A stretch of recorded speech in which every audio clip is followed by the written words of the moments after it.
Please join me in welcoming Dr. Michael Greger.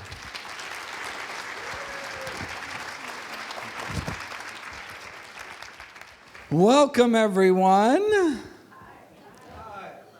Allow me to begin on a personal note.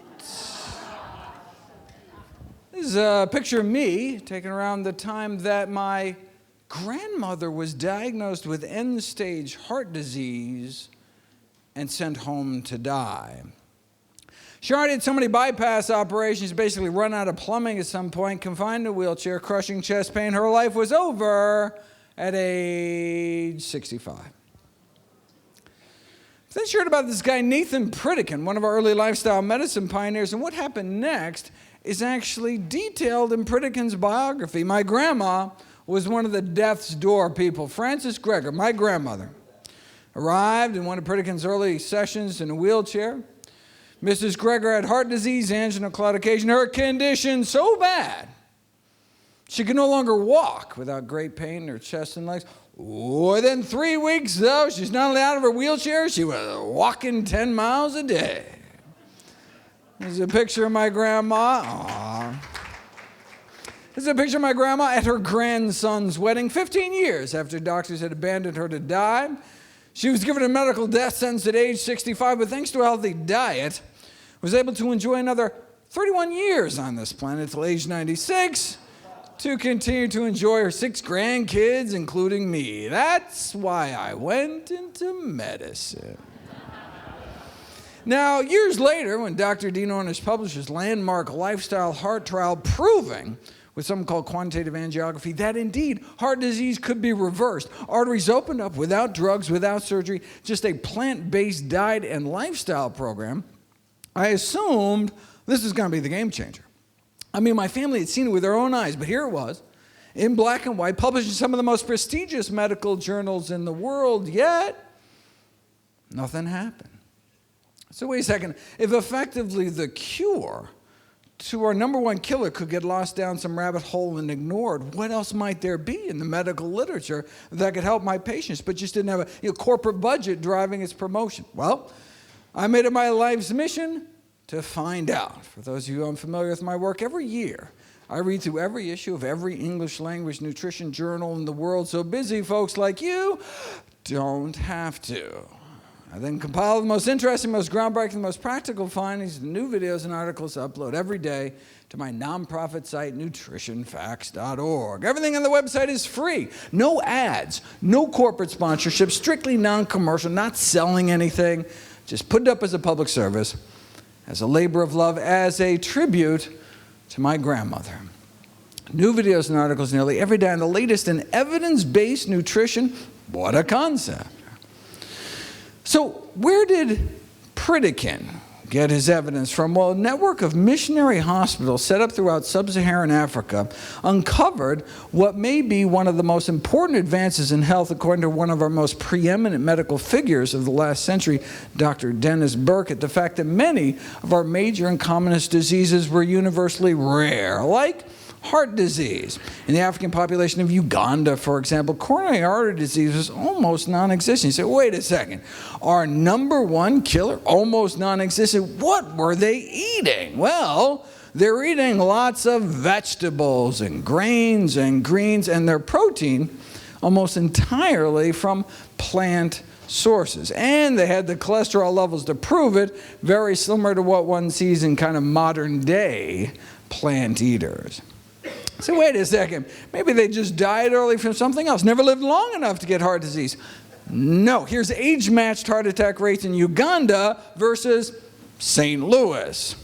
Out of 632 autopsies in Uganda, only 1 myocardial infarction. Out of 632 age and gender matched autopsies in Missouri, 136 myocardial infarctions, more than 100 times the rate of our leading killer. In fact, they were so blown away, went back, did another 800 autopsies in Uganda, still just that 1 small healed infarct, meaning it wasn't even the cause of death. Out of 1,427 patients, less than 1 in 1,000, whereas here, heart disease is an epidemic. Atherosclerosis, hardening of the arteries, is a disease that begins in childhood. By age 10, nearly all children raised on the standard American diet have what are called fatty streaks building up inside of their arteries. These streaks then turn into plaques in our 20s, get worse in our 30s, and then can start killing us off. In our heart, it's called a heart attack. In our brain, the same disease can cause a stroke. So if there's anyone here this afternoon older than age 10, then the question is not whether or not to eat healthy to prevent heart disease. It's whether you want to reverse the heart disease you likely already have, whether you know it or not. But is that even possible? You know, researchers took people with heart disease, put them on the kind of plant-based diet followed by populations that do not get epidemic heart disease. Their hope was, hey, maybe we can slow the disease down, maybe even stop it. But instead, something miraculous happened. As soon as people stopped eating artery-clogging diets, their bodies started dissolving some of that plaque away, opening up arteries without drugs, without surgery, suggested their bodies wanted to be healthy all along, but were just never given the chance. This remarkable improvement in blood flow to the heart muscle itself was after just 3 weeks of plant-based nutrition. Let me share with you what's been called the best-kept secret in all of medicine. You know, the best-kept secret in medicine is that sometimes under the right conditions, the body can actually heal itself. Right? You know, if you whack your shin really hard on a coffee table and get all red hot, painful, swollen, inflamed, but we'll heal naturally if you just stand back and let your body work its magic. Right? Okay, but what if you whacked your shin in the same place day after day? In fact, 3 times a day, breakfast, lunch, and dinner. You'd never heal. You go to your doctor and be like, my shin hurts. Doctor be like, no problem. Whip out their pad, write your prescription for painkillers. Right? You're still whacking your shin 3 times a day. Still really hurts like heck, but it feels so much better with those pain pills on board. Thank heavens for modern medicine. Right? Our body wants to come back to health if we let it. But if we keep re-damaging ourselves 3 times a day, we may never heal. You know, it's like smoking. One of the most amazing things I learned in all my medical training was that within about 15 years of stopping smoking, your lung cancer risk approaches that of a lifelong non-smoker. Isn't that amazing? Your lungs can clear out all that tar, and eventually it's almost as if you never started smoking at all. And every morning of our smoking life, that healing process starts until, wham, first cigarette of the day.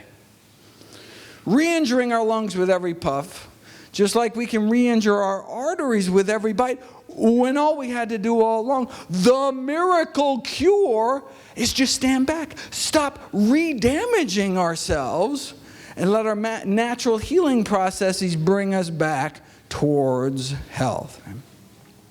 The human body is a self-healing machine.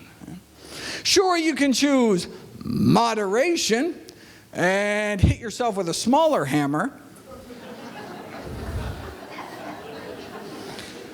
but why beat yourself up at all? This is nothing new. 1977 American Heart Journal. Cases like Mr. F.W. here, heart disease so bad couldn't even make it to the mailbox. Started eating healthier. A few months later, he was climbing mountains, no pain. Oh, that's nice.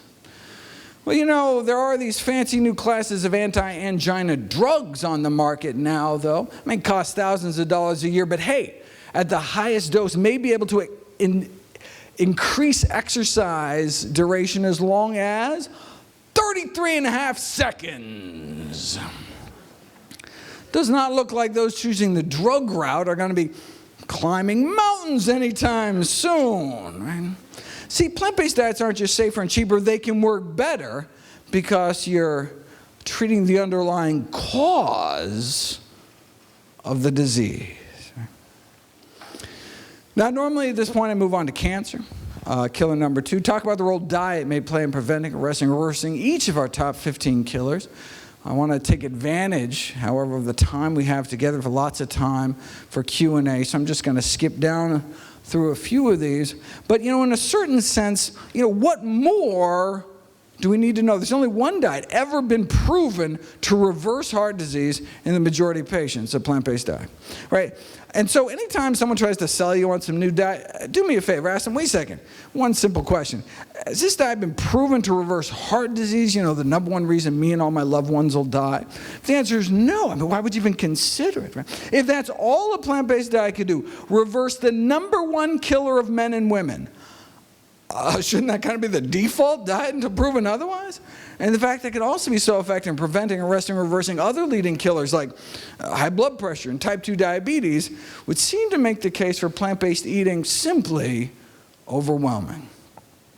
Let me touch on those diseases. So diabetes, for example, we've known since the 1930s that you take a small group of individuals, put them on diabetics, put them on a plant-based diet, and over a period of 5 years, a quarter of them are able to get off their insulin altogether. But plant-based diets tend to be relatively low-calorie diets. Maybe their diabetes just got better because they lost so much weight.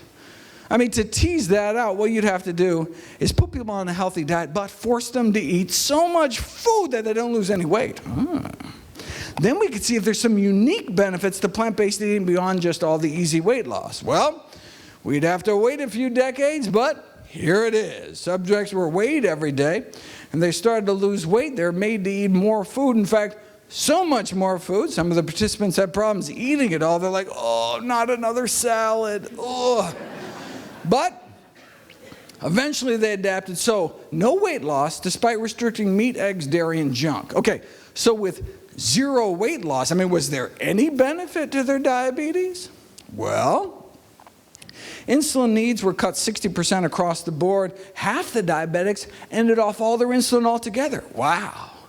How many years did that take? No, 16 days. 16 days later. So we're talking diabetics who've had diabetes as long as 20 years, injecting 20 units of insulin a day, then 13 days later on none. Diabetes for 20 years, and then off all insulin in less than 2 weeks. Diabetes for 20 years because no one had told them about a plant-based diet. They did not have a library near them as wonderful as this one. For decades, they were 13 days away at any time from being free. Here's participant number 15. 32 units of insulin on the control diet, and then 18 days later on none. Lower blood sugars on 32 units less insulin. That's the power of plants. And remember, this was with zero weight loss. His body just started working that much better when provided with the optimal fuel. And what are the side effects? Oh, how about cholesterol's dropping like a rock to under 150 on average, making them essentially, heart attack proof in the process as just a little side bonus. Right? So just like asking patients to, modestly change their diet to lower their cholesterol, asking, moderation, everything in moderation. It's really kind of a truer statement than many people realize. Asking diabetic patients to make moderate changes in diet can leave them with moderate blindness, moderate kidney failure, moderate amputate, maybe just a few toes or something. Moderation in all things is not necessarily a good thing. There was a famous study published in a journal called Cell Metabolism purporting to show that diets high in meat, eggs, and dairy were harmful to health as smoking, suggesting those in middle age who eat lots of meat, eggs, and dairy 4 times as likely to die from cancer or diabetes. But if you look at the actual study, that's simply not true. Those eating lots of animal protein during middle age didn't have 4 times the risk of dying from diabetes. They had 73 times the risk of dying from diabetes. Now those that chose moderation, just eating a moderate amount of animal protein, they just had 23 times the risk of death from diabetes. You know, the academic institution where the study was done sent out a press release with a memorable opening line: "That chicken wing you're eating could be as deadly as a cigarette." Explaining that, look, quadrupling one's risk of dying from cancer, I mean, that's comparable to smoking, right?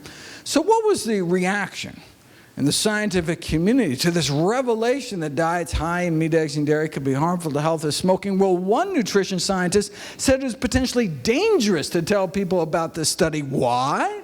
Because, hey, a smoker might think, why bother quitting smoking if my ham and cheese sandwich is just as bad for me? So let's not tell anyone about this whole meat and dairy. Shh. Reminds me of this famous Philip Morris cigarette ad that tried to downplay the risk by saying, hey, you think secondhand smoke is bad, increasing the risk of lung cancer 19%. Well, hey, drinking 1 or 2 glasses of milk every day, maybe 3 times as bad, 62% increased risk of lung cancer. Or doubling your risk frequently cooking with oil, tripling your risk of heart disease by eating non-vegetarian, multiplying your risk 6-fold if you eat lots of meat and dairy. So, they conclude, let's keep some perspective here. The risk from secondhand smoke may be well below that of other everyday activities, so breathe deep. That's like saying, oh, don't worry about getting stabbed, because getting shot, so much worse. How about neither? Right? 2 risks don't make a right. Of course, you'll note Philip Morris stopped throwing dairy under the bus once they purchased Kraft Foods. Just saying. All right, let me skip down to high blood pressure here. 78 million Americans affected. That's 1 in 3 American adults. And as we get older, our pressures get higher and higher, such that by age 60, most of us have high blood pressure. You say, well, wait a second, if most of us have high blood pressure when we get older, maybe it's less a disease and just a natural, inevitable consequence of aging. No, we've known since the 1920s that high blood pressure need not occur. 1,000 people living in rural Kenya had their blood pressures checked. A typical Kenyan diet, something like this: lots of corn, bean, vegetables, fruits, greens. Our pressures go up as we age, such that by age 60 we have high blood pressure. Their pressures go down as they get older, and the lower the better. We now have evidence that even people under 120/80 may benefit from blood pressure reduction. So the ideal blood pressure, the no benefit from reducing it further blood pressure, 110/70. Is it even possible to get pressures down to 110/70? It's not just possible, it's normal for those living healthy enough lives. 2 years to this rural Kenyan hospital, 1,800 patients were admitted. How many cases of high blood pressure did they find? 0. Wow. They must have had low rates of heart disease, right? No, they had no rates of heart disease. Not a single case of atherosclerosis, our number 1 killer, was found. Rural China, same thing, about 110/70 their entire lives. 70-year-olds, same blood pressure as 16-year-olds. I say, wait a second, African diet, Asian diet, vastly different diets. What they shared in common is that they're plant-based day to day, with meat only eaten on special occasions. I say, wait a second, why do we think it's the plant-based nature of their diets that was so protective? Because in the Western world, the only group of folks getting it down that low on average were those eating strictly plant-based diets, coming in at an average of 110/65. Here's the largest study of plant-based eaters to date, a study of 89,000 people in an obscure state known as California. They compared this is the Adventist II study, comparing non-vegetarians to so-called semi-vegetarians, flexitarians, those that eat meat a few times a month but not every week, versus those who eat no meat except fish, versus those who eat no meat, period, versus those who eat no meat, eggs, nor dairy. And this was an Adventist study, so these were Adventist non-vegetarians, so they actually didn't eat a lot of meat compared to the general population, ate lots of fruits and vegetables, didn't smoke, tended to exercise, really healthy cohort of meat eaters, but still, we see this stepwise drop in risk the more and more plant-based people eat. Same thing with diabetes, same thing with obesity. So yeah, sure, you can throw the vast majority of your risk out the window by eating strictly plant-based, but it's not all or nothing. It's not black or white. Any movement we can make along this spectrum towards eating healthier can accrue significant benefits. You can show this experimentally. You take vegetarians, you give them meat and pay them enough to eat it, and their pressures go up. Or you can take people who already eat meat, remove meat from their diet, and their pressures go down. Within 7 days, and this is after the vast majority had to stop their blood pressure medications or reduce their blood pressure medications, they had to. I mean, you can't be on multiple blood pressure drugs with normal blood pressure if you treat the cause, right? Your pressures get too low, you get dizzy, fall over, hurt yourself, right? Lower pressures on fewer drugs within 7 days. That's the power of plants.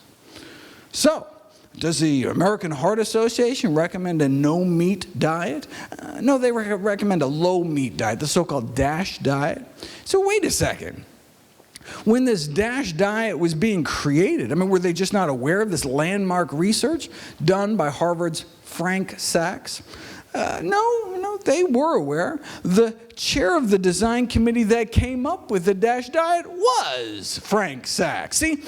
The DASH diet was created with the number one goal of capturing the blood pressure lowering benefits of a more plant-based diet, yet contain enough animal products to make it palatable to the general population. Right? They didn't think the public could handle the truth. Right? So you can see what they were thinking, though. I mean, just like drugs never work unless you actually take them, right? Diets never work at all unless you actually eat them. So they're like, look, we can't tell everyone to eat strictly plant-based. How many people are going to do that? So if we soft pedal the message, come up with some kind of compromise diet, well, then on a population scale, we'll do more good. Okay. Tell that to the 1,000 American families a day that lose a loved one to high blood pressure.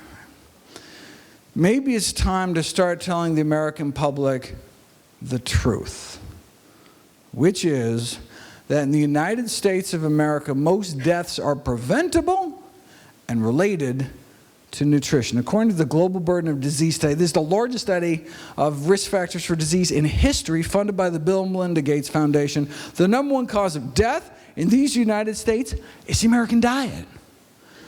Leading cause of disability, the American diet. Now, cigarettes have been bumped to number 2. Tobacco only kills about 500,000 Americans every year, whereas our diet kills many, many more. Right? So wait a second. If most deaths are preventable and related to nutrition, right? If that's the number one cause of death, disability, well then, obviously, nutrition is the number one thing taught in medical school, right?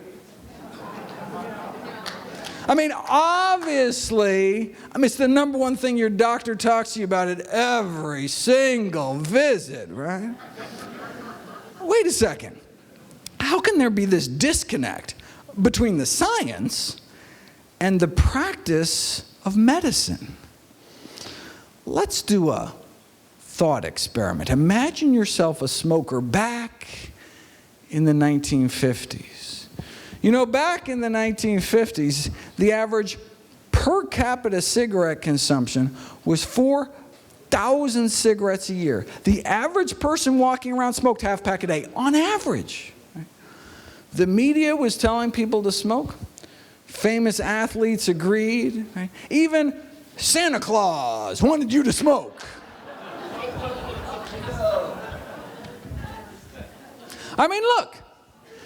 You want to keep fit and stay slender, so you make sure to smoke and, eat lots of hot dogs to stay trim and eat lots of sugar to stay slim and trim. A lot better than that apple there. I mean, sheesh, right? Though apples do connote goodness and freshness, reads one internal tobacco industry memo, which brings up many possibilities for youth-oriented. They want to make apple-flavored cigarettes for kids.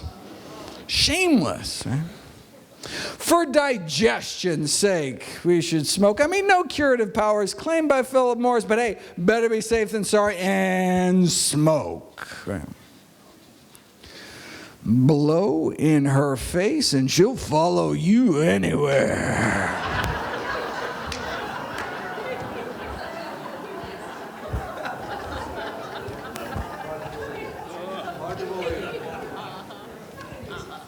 No woman ever says no. They're so round, so firm, so fully packed.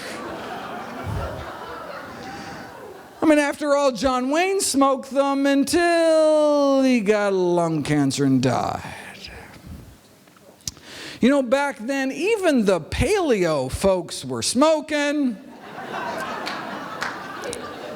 And so were the doctors. Now, this is not to say there wasn't controversy within the medical profession. Sure, you know, some doctors smoked Camels, but others preferred Lucky, so there was a little disagreement there. The leader of the U.S. Senate agreed. Who wouldn't want to give their throat a vacation? Not a single case of throat irritation. How could there be when cigarettes are just as pure as the water you drink? Maybe up in Flint, Michigan. I was just in Detroit yesterday in a snowstorm, by the way. I'm glad I'm here. But don't worry if your throat does get a little irritated. Your doctor can just write you a prescription for cigarettes. This is in the Journal of the American Medical Association. So when the AMA is on record saying smoking on balance is good for you, not just neutral, but actually good for you, where could you turn back then if you just wanted the science? What's the new data advanced by science? Well, she was too tired for fun, and then she smoked a Camel.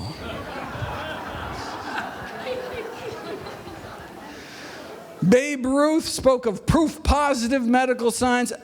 That is when he still could speak before he died of throat cancer. Yeah.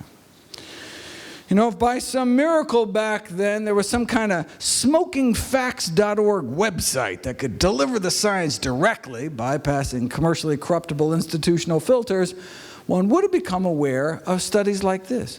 There's an Adventist study out of California published in 1958 showing that non-smokers had at least 90% less lung cancer than smokers. But this wasn't the first. When famed surgeon Michael DeBakey was asked why his studies back in the 30s linking lung cancer and smoking were simply ignored off the face of the earth, he had to remind people what it was like back then. We were a smoking society, right? It was on airplanes. You know, medical meetings were one heavy haze of smoke. Smoking was, in a word, normal. So, back to our thought experiment here. If you're a smoker in the 50s, in the know, what do you do? I mean, with access to the science, you realize the best available balance of evidence suggests your smoking habit not so good for you. So, do you change or do you wait? I mean, if you wait until your doctor tells you between puffs to quit, you could have cancer by then. If you wait until the powers that be officially recognize it, like the Surgeon General did in the subsequent decade, you could be dead by then. It took more than 7,000 studies and the deaths of countless smokers before the first Surgeon General's report against smoking came out. You'd think maybe after the first 6,000 studies could give people a little heads up or something? Powerful industry. Maybe we should have stopped smoking after the 700th study like this. As a smoker back in the 50s, on one hand, you had all of society, the government, the medical profession itself telling you to smoke. And on the other side, all you had was the science. If you're even aware of studies like this, well, we can fast forward more than a half century. The new Adventist study out of California warning Americans about something else they may be putting in their mouths. Of course, it's not just one study. Put all the studies together, and death from all causes put together, many of our dreaded diseases significantly lower among those eating more plant-based. So, Instead of someone going along with America's smoking habits in the 50s, imagine you or someone you know going along with America's eating habits today.